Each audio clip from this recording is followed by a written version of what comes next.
Nature morte à la soupière de Cézanne, analyse du tableau. C'est dans la maison de Pissarro que Cézanne peint cette nature morte. En hommage à son maître, il y fait figurer 3 toiles de Pissarro dont l'une tout à fait reconnaissable est la route de Gisors. Preuve de la complicité entre les deux artistes, cette même toile figurera au fond du portrait que Pissarro fera de son ami à la même époque.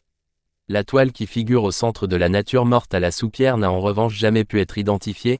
Il s'agirait d'une improvisation sur un thème cher à Pissarro, les oiseaux de basse-cour. Celle qui se trouve à l'extrême droite est encore plus mystérieuse, on n'en devine que quelques coups de brosse. Quant à la nappe qui recouvre la table, ce serait le châle de Madame Pissarro. Le résultat de cette composition est curieux, le regard du spectateur, qui balance de gauche à droite, est déstabilisé. L'arrangement de la table et des fruits produit également un effet de déséquilibre, les pommes et les poires donnent l'impression qu'elles vont tomber du panier. Le procédé sera par la suite systématisé par Cézanne. La palette des couleurs, extrêmement riche et lumineuse, tranche avec les tonalités habituellement utilisées par Cézanne pour ses natures mortes. En cela, l'œuvre est bien dans la filiation impressionniste, elle sera d'ailleurs présentée à la 2e exposition du mouvement. Cette nature morte serait un crypté.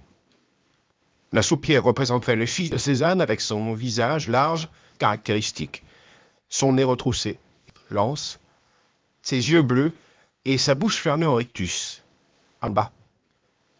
Les fruits dans le panier figureraient le visage d'Hortense, la compagne du peintre, lui-même représenté par la bouteille, aussi noire que sa barbe.